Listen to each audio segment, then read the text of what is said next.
Manusia sebagai makhluk ekonomikus, sebagian besar umur dihabiskan untuk mencari nafkah.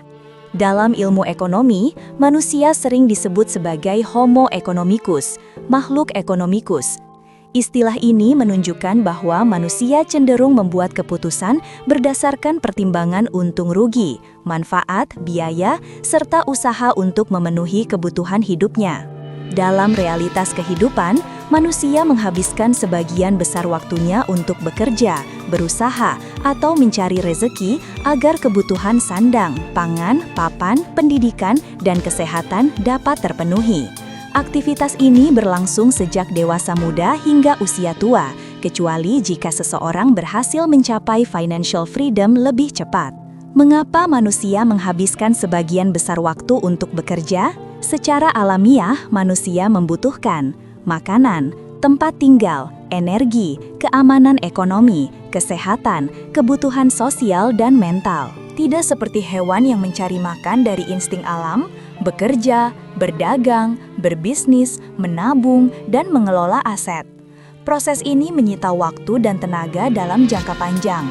Karena itu, banyak orang bekerja hingga umur 55-60 tahun pensiun formal, atau bahkan lebih lama dalam pekerjaan informal. Financial freedom, pembebasan dari siklus bekerja seumur hidup. Financial freedom adalah kondisi ketika seseorang memiliki pendapatan pasif, aset, bisnis, investasi yang menutupi biaya hidup sehingga tidak wajib lagi bekerja secara aktif. Hanya sedikit orang yang mencapai hal ini pada usia muda karena memerlukan literasi keuangan, disiplin menabung dan berinvestasi, kemampuan menciptakan value, dan kebiasaan hidup tidak boros.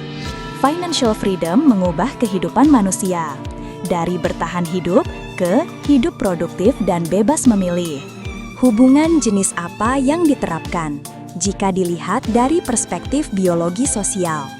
Jika konsep hubungan antar makhluk, mutualisme, komensalisme, parasitisme, dan lainnya diterapkan pada kehidupan ekonomi manusia, maka hubungan yang dominan adalah mutualisme ekonomis, saling menguntungkan.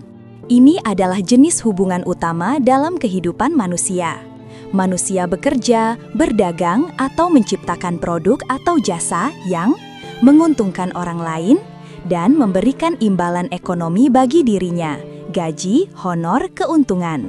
Contoh, pekerja menerima gaji, perusahaan mendapat kontribusi produktivitas. Petani menjual beras, masyarakat mendapat makanan. Dokter menolong pasien, pasien membayar jasa. Pengusaha membuka lapangan kerja, masyarakat mendapat upah. Sebagian besar waktu hidup manusia dihabiskan dalam hubungan ini. Komensalisme ekonomis, satu untung, satu netral. Hubungan ketika seseorang mendapat manfaat ekonomi sementara pihak lain tidak dirugikan. Contoh, menggunakan fasilitas gratis, taman kota, wifi publik. Menonton konten edukasi gratis dari internet tanpa merugikan kreator. Mendapat sisa barang diskon atau clearance yang tidak merugikan pemilik toko. Parasitisme ekonomis, satu untung, satu rugi. Terjadi ketika seseorang mendapat keuntungan dengan merugikan orang lain. Contoh, penipuan, korupsi, atau eksploitasi tenaga kerja. Jual beli curang, manipulasi harga. Rentenir, bunga sangat tinggi. Ini bentuk hubungan yang merusak sistem ekonomi dan hubungan sosial. Eksploitasi, mirip parasitisme, tetapi dilakukan sistematis. Hubungan ketika sekelompok orang memperoleh keuntungan besar dengan mengorbankan kesejahteraan pihak lain. Contoh, upah terlalu rendah, kerja terlalu berat. Monopoli atau oligopoli yang menekan usaha kecil. Menguasai sumber daya tanpa memberi manfaat balik ke masyarakat.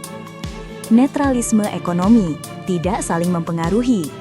Dalam beberapa aktivitas, manusia tidak saling mempengaruhi secara ekonomi. Contoh, profesi yang tidak saling terhubung, gaya hidup tertentu yang tidak mempengaruhi orang lain. Jadi, hubungan jenis apa yang diterapkan manusia dalam mencari nafkah seumur hidup?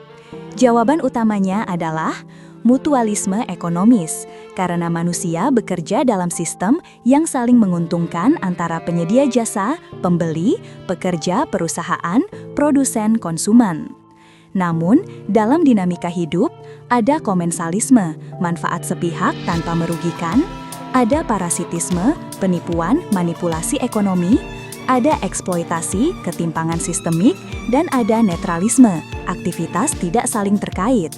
Manusia menghabiskan hidup untuk mencari rezeki karena tuntutan ekonomi.